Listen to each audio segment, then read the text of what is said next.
Salut la team NE, comment allez-vous aujourd'hui? On va parler d'un sujet très intéressant, un sujet vraiment qui m'est demandé très souvent par mail et aussi par message Instagram. Et je crois que chaque jour on l'a dans l'équipe pour intégrer l'académie NE. C'est Antoine, je suis un joueur de district ou de régional et je veux trouver un club de national le plus rapidement possible. Ça peut être pour diverses raisons. Soit le joueur est jeune et il veut déjà avoir la route pour l'avenir, ou soit le joueur a au-delà de 19-20 ans. Il sait qu'il a fait le con avant, il sait qu'il n'a pas bossé en amont, et là il se retrouve face à sa responsabilité, et il veut accélérer le processus. Dans cette vidéo, on va voir comment faire, comment s'y prendre, et aussi ce qui t'attend au niveau national, parce que tu n'auras pas deux fois, il y a une phrase qui dit, j'aime beaucoup cette phrase, tu n'auras pas de seconde chance de faire une bonne première impression. C'est exactement pareil dans le monde du haut niveau et dans le monde du travail, enfin dans le monde, dans sa grande globalité. C'est-à-dire que donner une seconde chance à quelqu'un, c'est très compliqué. Et quasiment personne ne le fait aujourd'hui. Avant d'aller plus loin, n'oubliez pas, je vous le rappelle en description, la team. Nous sommes le 2 mars, nous ouvrons 20 places pour l'Académie NE. Donc on fonctionne sur entretien de sélection, ça dure entre 20 et 40 minutes pour connaître votre parcours, vos objectifs et voir si oui ou non on peut vous aider et si oui ou non vous aussi vous voulez être aidé au travail dans l'Académie. Entretien de sélection disponible en description.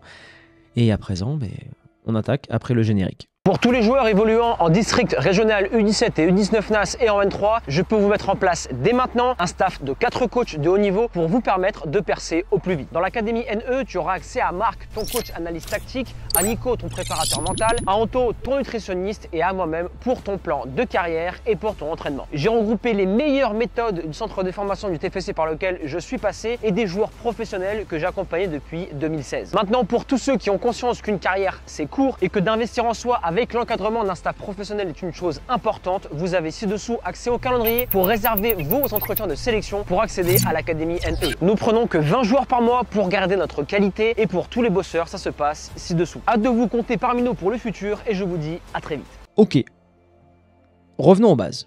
Tu es un joueur, donc là quand je parle district, je m'adresse à tous les joueurs qui vont de U14 jusqu'au niveau senior, ok? Comme ça, tout est clair. Un joueur de district qui veut aller au niveau national. Sur le papier, ça veut dire qu'il va avoir, on va dire, deux marches d'escalier différentes. On va avoir le niveau département, enfin on va avoir le niveau régional et après le niveau national. Aujourd'hui, pour aller le plus rapidement possible à cet objectif-là, il faut se poser deux questions. Quel est mon niveau actuel et qu'est-ce qui m'attend si j'arrive au haut niveau? Mon niveau actuel est le suivant. Aujourd'hui, tu me dis que tu vas aller au niveau national. Donc certains vont emprunter différentes routes. On va dire qu'une première catégorie vont demander si on ou si leurs amis ne connaissent pas un club ou un agent pour eux. Première chose, aujourd'hui, pourquoi un agent travaillerait avec toi? Je te pose la question. Pourquoi un agent travaillerait avec toi? Parce que je peux lui rapporter de la visibilité, parce que il peut miser sur moi et dans l'avenir, je pourrais lui rapporter des choses. D'accord. Quand on regarde le chemin qui te sépare du monde de haut niveau, est-ce que l'agent n'aurait pas intérêt plutôt à investir dans un joueur de R1 ou un joueur de N3? Bref, un joueur plus avancé que toi. Ça serait beaucoup plus rentable. Il n'aurait pas tout ce travail d'éveil, de travail à mettre en place avec toi et il toucherait un beau chèque beaucoup plus rapidement. Donc rationnellement, ça ne tient pas la route. Quand tu es un joueur de district jusqu'au niveau R1 et encore, tout dépend de ton ancienneté, tout dépend le joueur que tu es à l'heure actuelle. C'est-à-dire que si tu es un joueur de R1 qui a 25-26 ans, je ne sais pas si l'agent voudra travailler avec toi. Il voudra plutôt que tu sois au niveau N3, N2. Par contre, si tu es un joueur entre 16 et 19 ans et que tu joues en R1, ok, tu es en avance par rapport aux autres de ton âge, et là, il y a clairement possibilité. Ça veut dire que le coach te met en avant dans une catégorie senior qui est très compliquée pour les nouveaux arrivants, les nouveaux jeunes, parce que c'est beaucoup de roublardise, beaucoup d'expérience. Ça, il faut distinguer ces deux choses. Ensuite, on va rentrer dans ton monde, le monde des bisounours. Tu es un joueur évoluant entre la D4 et la R1, et tu veux intégrer un club professionnel ou un club de national. Quand je dis national, ça va de la N3 à la N2 à la N1. Ok, très bien. On va aller dans ton sens. Qu'est-ce qui t'attend là-bas? Quelles sont les compétences que ces clubs recherchent? Est-ce que selon toi, si je t'envoie avec les compétences d'Ilan, Romain ou Mohamed qui est devant moi, aujourd'hui avec tes compétences, est-ce que tu seras la meilleure version de toi-même? Est-ce que tu es un minimum calibré? Est-ce que tu as révisé tes gammes? Est-ce que tu sais ce qui t'attend à ce moment-là? Non mais Antoine, t'inquiète pas, je vais y aller, ça va le faire, d'accord. Sauf que aujourd'hui, une détection dans un club de national, c'est dur à trouver, c'est un différent réseau qui est à mettre en place, mais surtout, c'est le jour J. Parce qu'un club, ok, ça peut être possible que le club ne te prenne pas dès le jour 1, mais après, il active ce qu'on appelle des follow-up. Follow-up, c'est suivre une personne. Et pour te suivre, il faut que... Excuse-moi. Il faut que durant cette détection-là, tu aies fait de bonne impression, qui se dit ok, ce joueur-là il n'a pas encore la maturité technique ou physique nécessaire pour arriver dans mon club, mais je sais que ce mec-là, il est dans mon répertoire et je vais le contacter la saison prochaine ou à mi-saison si j'ai besoin de ce profil-là, en prenant des nouvelles, en allant voir ses matchs et qu'est-ce qu'il propose sur le terrain.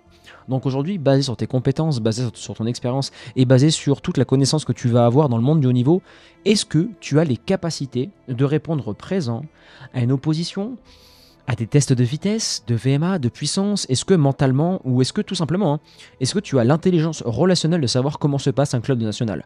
Comment t'intégrer dans le groupe? Qu'est-ce que le coach attend? Et comment bien répondre aux attentes? Toutes ces questions-là, tu n'as pas de réponse, on va dire, ferme, avec un retour d'expérience d'un joueur ou autre dans ton entourage, et même un retour, on va dire un auto-retour. Tu n'as pas connu ce monde-là. Donc, quand on ne connaît pas quelque chose, tu sais, c'est un peu l'effet Dunning-Kruger. On se dit, oui, je suis capable de faire ça. Oui, je pense pouvoir le faire. L'effet Dunning-Kruger, c'est 3 étapes. La première, c'est je pense, je crois. La deuxième, c'est la claque de la vie. En fait, tu es largement en dessous de ta fameuse théorie. Normal, hein, on veut protéger son ego, on se surcote en permanence. Et non, pardon, il y a 4 phases. La troisième phase, c'est la vallée, on appelle ça. C'est là où pas mal de joueurs abandonnent. Ils font leurs premiers essais ou ils font leur premier match au haut niveau. C'est dur, ils perdent beaucoup de ballons. Ils se disent ah ouais, en fait c'est comme ça le haut niveau, c'est ça que attend cette sphère du haut niveau pour devenir un joueur professionnel. Et oui mon garçon. Et là dans la vallée c'est beaucoup de désillusions et c'est des joueurs qui en fait dans le fond n'étaient pas forcément faits et n'étaient pas du tout faits pour devenir des joueurs de haut niveau. Et quand un joueur dans la vallée abandonne, donc Dunning-Kruger ça fait un pic. Ici, tu prends la claque, la vallée, après tu fais le deuil, et boum, tu remontes. Et quand tu remontes, tous les joueurs qui remontent, c'est des joueurs qui ont conscience, c'est des joueurs qui... Tu sais, je vois le niveau de conscience d'un joueur, et je sais que je peux l'amener du niveau district à national à un niveau très rapide, dans la mesure où le joueur vient avec des chiffres et des datas. Voilà Antoine, aujourd'hui je suis en D1, mais par rapport à mes différents tests, je sais que j'ai le niveau R2. Pourquoi? Mais par rapport à mes tests, les voici, et par rapport à mon passé. Ok, donc par rapport à ce niveau-là, ce qu'on va faire, c'est qu'on va t'envoyer en essai dans un club de régional. Ça, je te dévoile le plan. On commence par un club de régional. Régional, et par rapport à ça, on peut jauger. On fait 2-3 clubs de régional, 3 ou 2, et par rapport à ça, on peut se dire, ok, là, j'ai réellement le niveau pour jouer dans un club de N3. Et là, la question très intéressante qui va être posée est la suivante. Antoine, en 90 jours, c'est impossible de passer de titulaire en D1 à titulaire de N3. Exactement. Par contre, en 3 mois, c'est possible de passer d'une D1 ou d'une D3 à t'entraîner avec la N3 et de jouer la carotte pour être titulaire. Comment? Très simple. Déjà, pour suivre ce plan-là, il faut trouver un club qui a les 3 caractéristiques suivantes. C'est un club qui joue en district, en régional et en national. Le district, c'est je fais en sorte d'être le meilleur de ma table pour aller à la table suivante et être le plus mauvais d'une table. Tu sais, là, c'est un peu la règle des millionnaires et des milliardaires et des pauvres. Le pauvre est pauvre parce que dans la sphère des pauvres, il ne dépasse pas les 5 000 euros par mois. Par contre, dans cette sphère-là, le mec qui dépasse les 10-15 000 euros par mois, il rentre dans une autre pièce, et cette pièce-là, c'est encore le plus pauvre. Parce qu'en face de lui, il y a des gens qui gagnent 100, 200, 300, 400 000, voire 1 million d'euros par mois. Et là, dès que tu vas aller au million, tu vas rentrer dans la 3e chambre, une chambre là où tu vas rencontrer des Elon Musk, des Bernard Arnault, des grands milliardaires, qui, eux, gagnent 1 million d'euros, peut-être à la minute ou peut-être à la journée, tu comprends? Et le but du jeu, c'est qu'à chaque fois, avoir différentes chambres, différents niveaux dans ton club pour, ok, je suis le meilleur de là-dessus, j'ai validé ce checkpoint, je passe au prochain. Et il faut trouver ça dans le même club, parce que chercher 3 clubs différents, c'est je fais l'épreuve dans ce club, je cherche un club, je fais des tests, je suis pris. Je dois acquérir la confiance du coach, m'intégrer dans le groupe, blabla, blabla. C'est trop long. Trouve un club qui fait le 3 en 1. Ensuite, c'est comme ça qu'en l'espace de 3 mois, tu peux complètement en passer. Hein. Tu sais, ça tient qu'à quelques performances en district, c'est validé. Après, on passe en régional. En régional, t'exploses tout. Et là, c'est là où tu vas devoir porter tes couilles. C'est-à-dire que tu vas aller voir ton coach. Tu vas lui dire, coach, voilà, aujourd'hui, vous m'avez fait monter de district à régional parce que vous estimez que j'avais le niveau. C'est bien ça? Oui, confirmation du coach. Très bien. Aujourd'hui, coach, Vous connaissez mon ambition, mais loin de moi de vouloir manquer de respect à qui que ce soit. Mais je pense avoir le niveau pour aller dans l'équipe de dessus. Et il y a une différence entre penser et faire. Et je souhaiterais que vous en parlez au coach de l'équipe supérieure ou que je puisse avoir un entretien avec lui pour lui exprimer mes ambitions et commencer à faire des entraînements avec eux. Vous savez, s'il y a besoin d'un joker, s'il y a besoin d'un joueur qui manque, peu importe le poste, pensez à moi, je suis tout le temps disponible. Même si c'est une séance le samedi matin pour des préparations de match et qu'il y a besoin de moi, je serai présent. Je suis disponible, coach.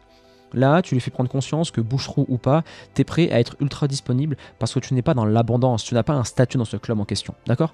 Donc en faisant ça, tu vas pouvoir décrocher une porte et déjà, tu sais, dans la vie, on n'a pas ce que l'on mérite. Dans la vie, on a ce que l'on demande. C'est une grosse nuance. Hein. Peut-être que tu mérites d'aller au niveau N3, mais tu l'as même pas fait savoir au coach, on connaît même pas tes ambitions. Tu sais, ça fait penser un peu à l'amitié homme-femme qui, selon moi, n'existe pas. Le mec veut aller plus loin avec la nana et il se fait friendzone parce que il pense mériter la nana en faisant tous les efforts pour elle. Jour 1, jour 2, jour 3, tu sens si ça colle ou pas. Si ça colle et si ça match, ok Clara, est-ce que tu te vois aller plus loin avec moi qu'une simple amitié? Mais non, moi je te vois comme un frère. Merci beaucoup. J'ai économisé des années de faire le simp et d'être gentil avec elle juste pour espérer un jour la niquer. Tu comprends? Donc, pareil pour le football. Il faut pas montrer au coach, j'arrive en avance, je fais mon travail, etc. Le coach le voit, mais il faut aussi exprimer ses désirs. Parce que le coach, c'est pas un médium, hein, il a pas une boule de cristal, il se dit, Dylan, peut-être qu'il va penser comme ça. Non. Coach, regardez, pourquoi je travaille comme ça? Parce que je veux aller en équipe première. Il y a une différence entre penser, dire et faire. Regardez, je vais le faire. Et pour ça, donnez-moi l'opportunité, s'il vous plaît. Et ça se trouve, à la fin de la saison, t'es en district, t'en parles aux joueurs, au coach, tu fais une super fin de saison, et au mois de juillet, août, boum, le coach t'appelle avec la N3 pour faire la reprise avec eux. Bon, le petit jeune, il m'a l'air intéressant, ou lui m'a l'air intéressant, il est motivé à voir s'il y a une marge de progression à faire avec lui. Ça, je vous ai un peu dévoilé le plan, maintenant, il y a une chose qui va vous freiner. La vidéo a fait quoi? La vidéo a fait déjà 12 minutes, putain, il y a encore des choses à dire. Une chose qui peut vous freiner, ça va être votre identité. Au moment où je te fais cette vidéo, je crois qu'il doit être 18h au moment où tu la regardes, enfin au moment où elle sort, et je t'ai envoyé un mail à la newsletter des footballeurs ambitieux, c'était l'identité d'un joueur. On avait Michael Debev, anecdote vraie, hein. De toute façon, tout ce que je vous dis dans les anecdotes, c'est vrai. Michael Debev, on avait entraînement le mardi et le jeudi au TFC, au centre des formations. On devait arriver, c'était quoi? C'était 8h30 vestiaire. Et non, c'était 9h vestiaire et après pour se changer et on attaque à 9h30. Donc là, c'est là où tu vois, il y a 3 types de joueurs. Il y a le joueur qui va venir à 8h, allez 8h, 8h15. Ce joueur-là en question vient plutôt pourquoi? Parce qu'il va se changer et il va aller faire son préchauffage, sa prévention ou sa musculation en salle de sport. Parce qu'on avait le kiné, la salle de sport collée au vestiaire. D'ailleurs, s'il y a des joueurs du TEF qui sont là-bas, et si vous voulez un peu voir comment ça se passait, jour du TEF, vous le savez, mais j'ai aussi fait une vidéo immersion dans le centre des formations du TFC, une visite, retour aux sources, quelques années après. Bref. Et Michael Debev était là à 9h avec son téléphone et sur 30 joueurs, il y en a 9 qui sont arrivés en retard. Parce que tu as celui qui arrive en avance, allez, on les compte sur le doigt d'une main pour aller faire le préchauffage, ceux qui font le strict minimum, tu sais, qui se lèvent le plus tard possible, qui arrivent tête dans le cul à 8h55, 57, et il y a ceux qui arrivent toujours entre 9h et 9h05. Le coach il était comme ça, en bas de l'escalier, c'était le seul chemin pour y aller. Il fait, en retard, ok, ton nom, prénom, on va te changer, fais ce que tu as à faire. Toi, en retard, nom, prénom, fais ce que tu as à faire. Au-delà du fait que il les a fait courir pendant un mois en faisant du 15-15. Il les a fait aussi courir, je me rappelle, habillés en tenue de lycée autour du centre des formations pour aller au lycée, qui sentent bien la transpiration, qui soient bien sales pour c'est très marrant d'ailleurs, très drôle. On a remarqué que tous les joueurs, mais il nous a fait la réflexion après, tous les joueurs qui sont arrivés en retard n'étaient pas des titulaires indiscutables, étaient soit des joueurs, des jokers, soit des remplaçants. Pourquoi? Parce qu'on est dans sa vie comme on est sur le terrain. Sur le terrain, dans la vie, t'es en retard, t'es pas à l'heure, t'es imponctuel. Au moment où j'aurai vraiment besoin de toi dans ma vie, sur et en dehors du terrain, tu seras en retard. Tu seras pas au rendez-vous au centre premier poteau. Tu seras pas au rendez-vous quand on aura besoin de toi pour faire un contre-pressing ou un pressing. Tu seras pas là quand on sera dans le dur, quand on perdra 2-0 en première mi-temps et qu'il va falloir aller chercher les tripes et se battre avec le cœur en deuxième mi-temps. Ces joueurs ne sont pas là. Tu comprends? Et même s'ils sont titulaires au TFC en centre des formations et qu'ils arrivent à peu près à l'heure, ils seront en retard dans l'autre chambre, la room beaucoup plus difficile. Et c'est là où toute la différence se fait dans l'identité. Tu peux aujourd'hui passer du niveau district au niveau Ligue 1, hein, c'est possible. Tout dépend du moment où tu pars et ce que tu fais et par rapport à tes capacités et la manière dont tu travailles. Parce que quelque part, on commence tous par le niveau district. Hein. On commence dans un petit club de quartier, district, et après on monte. Mais ce qui fait vraiment la différence, c'est l'identité. Parce que pour avoir ce que tu n'as pas encore, tu dois être le joueur que tu n'es pas. Avant d'être le numéro 1, il faut obligatoirement, à un moment donné, se dire « je suis le numéro 1, je m'autorise de rêver et pour réaliser mon rêve, je dois bosser comme un dingue ». Ce n'est pas en arrivant à l'heure à l'entraînement, c'est en arrivant avant. Ce n'est pas en faisant le strict minimum, c'est toujours en faisant un peu plus que les autres. Ce n'est pas en pointant du doigt le coach, en le traitant d'enfoiré, de blablabla parce qu'il ne te fait pas jouer, que tu vas pouvoir avancer. Si tu ne joues pas, tu es un grand garçon. Je l'ai déjà expliqué ça dans l'académie. On ne dit jamais pourquoi coach je ne joue pas, je dis coach, comment pourrais-je retrouver ma place de titulaire? En disant comment, tu vas faire travailler le coach dans sa réflexion et il va te donner des points d'amélioration. Par rapport à ces points d'amélioration, coach, comment je peux les travailler? Ok, ça marche.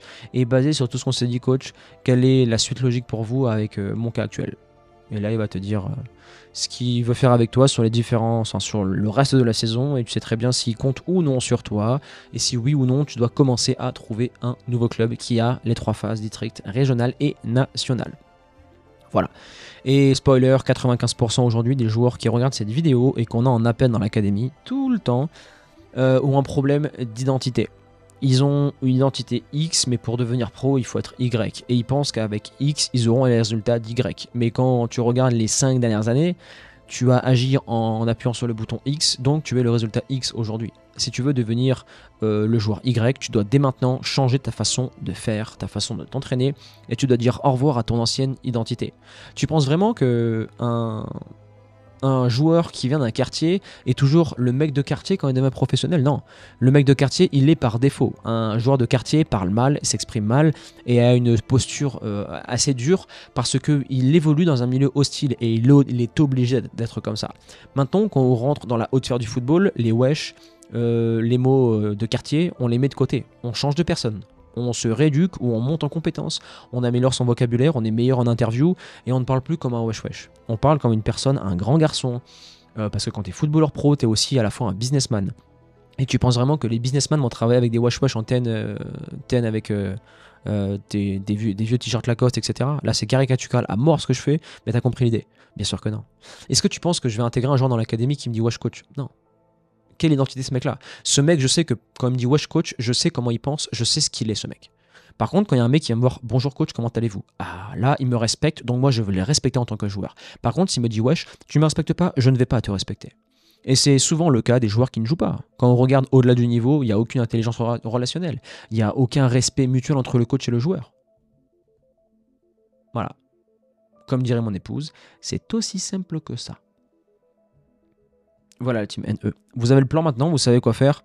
Ça passe par ce que je vaux, où est-ce que je veux aller, ce qui m'attend au niveau. Parce que aujourd'hui, si je te pose la question suivante, avec les compétences basées sur ce que tu as en termes de compétences, est-ce que tu veux aller maintenant faire un test en N3 ou est-ce que tu veux qu'on fasse ensemble ou que tu fasses tout seul de ton côté un gros travail de préparation physique, mentale, technique, qu'on répète les gammes, que tu sois vraiment très bon pour partir et aller dans un club de N3 à ce moment-là? Quel est le meilleur moment selon toi? Et quel est le moment, quelle est la situation dans laquelle tu as le plus de résultats? La réponse, tu l'as. Donc aujourd'hui, essaie de raisonner un peu en comprenant ton niveau de conscience, ce que tu vaux vraiment, non pas ce que tu penses, mais ce que tu vaux vraiment. Et par rapport à ça, tu pourras te construire un plan de carrière et avoir une vision claire sur l'avenir. C'était tout pour moi aujourd'hui. La team, vous avez, je vous le répète, le lien de l'académie en description. On est le 2 mars, donc c'est le début, c'est le début du mois. On accueille toujours 20 places pour qu'on puisse vous encadrer avec toute l'équipe dans votre plan de carrière, dans votre plan d'entraînement nutritionnel, préparation mentale, tactique et j'en passe. Et qu'on puisse vous aider à accélérer ces différents processus pour passer du district au régional, du régional au national et du national au niveau professionnel. La team NE, je vous souhaite à toutes et à tous une excellente soirée ou une bonne journée. Tout dépend au moment où tu regardes cette vidéo. Comme d'habitude. Et ça fait déjà 7 ans que je vous le dis, et j'espère vous le dire encore très longtemps. Persévérance et motivation. Et on avance ensemble.